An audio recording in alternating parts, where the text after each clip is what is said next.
Alors aujourd'hui, c'était la présentation de la nouvelle ligne aérienne Vueling qui arrive sur Tarbes. Vous avez contribué à l'arrivée de cette compagnie low cost, enfin quasiment low cost, dans la Haute-Pyrénées. Pourquoi est-ce que c'est important que Vueling arrive à Tarbes? Il est important qu'une compagnie aviation de Barcelone arrive à Tarbes parce que, bon, d'abord je rappelle que notre département, sa première économie c'est le tourisme d'été, le tourisme d'hiver, le tourisme culturel, le tourisme cultuel sur Lourdes.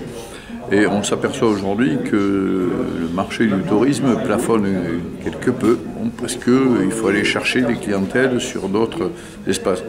L'Espagne, qui est un territoire de proximité, est un gisement aussi de clientèle important, notamment au niveau des sports d'hiver et aussi pour le tourisme religieux.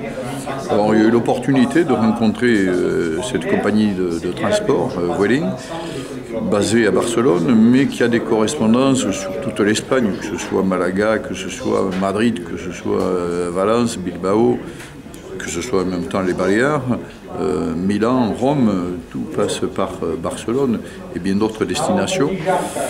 Donc à partir de cette liaison, on peut amener des clientèles nouvelles sur le marché des Hautes-Pyrénées. On en a bien besoin.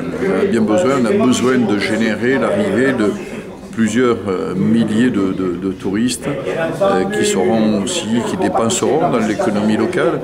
Donc le Conseil général s'est investi particulièrement dans cette démarche, fait un effort financier pour trouver un accord avec cette compagnie aviation, notamment pendant une période d'essai, parce que dès lors que le remplissage sera aux alentours de 70%, la compagnie aviation est autonome, c'est-à-dire que si jamais le seuil de rentabilité était sensiblement en dessous, il nous appartiendrait de participer à l'équilibre financier de cela. Mais ça serait à titre expérimental et j'espère que l'expérience, j'en suis convaincu, sera positive. D'autant que vous l'expliquiez en conférence de presse, les retombées économiques sont largement supérieures à la garantie qu'apporte le Conseil général. Tout à fait. Bon, moi, je pars d'un principe que si j'amène 1 euro, il faut que ça génère à minima 20 euros dans l'économie locale. Et c'est ce qu'on peut raisonnablement espérer. Dès lors que c'est des avions de 180 places remplis à 70%, à 2 rotations par semaine, multiplié par 52 semaines, bon, ça fait quelques dizaines de milliers de clients qui viennent dans le département, de passagers qui viennent dans le département, dont on connaît à peu près la dépense moyenne, c'est en gros 70 euros par jour qui sont injectés dans l'économie locale.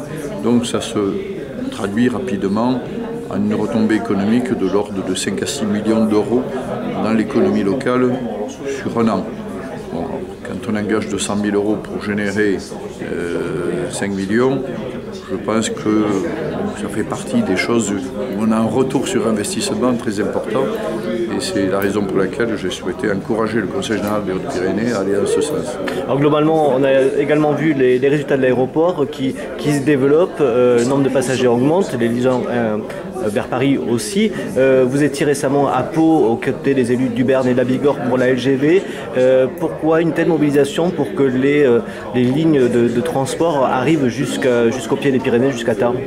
Oui, parce que jusque-là, bon, la clientèle touristique, je le rappelle, on est un département qui vit du tourisme et la clientèle vient à 95% en voiture.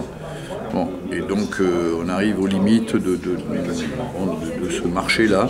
Et donc il est important d'attirer des clientèles nouvelles par des moyens nouveaux. Bon, les lignes LGV, le jour où on a, si vous êtes à Paris, c'est sûr qu'on va plus vite à Saint-Jean-de-Maurienne ou dans une ville au pied des Alpes que de venir dans les Pyrénées où il faut 10 heures de temps. Pour aller dans les Alpes, Paris, les Alpes, c'est 4 heures de temps. Paris, les Pyrénées, c'est, je sais pas, 8 à 10 heures, c'est très long. Donc si on veut qu'un jour capter des clientèles parisiennes, il faut qu'on soit irrigué par une ligne LGV. Quand je dis parisienne, c'est aussi l'ouest de la France, c'est le nord, mais c'est tous les endroits qui ne viennent pas séjourner chez nous parce qu'on est complètement excentré. On est excentré en train, on est excentré aussi en matière aéroportuaire.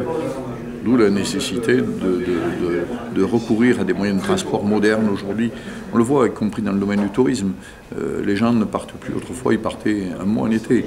Puis après, ça a été 3 semaines. Puis ça a été 15 jours. Et maintenant, c'est une semaine. Et en hiver, maintenant, c'est même plus une semaine. C'est les mini-semaines. C'est les week-ends. Donc, les gens partent, mais sur des durées très courtes. Donc il faut de la réactivité derrière pour avoir des transports modernes, efficaces et rapides.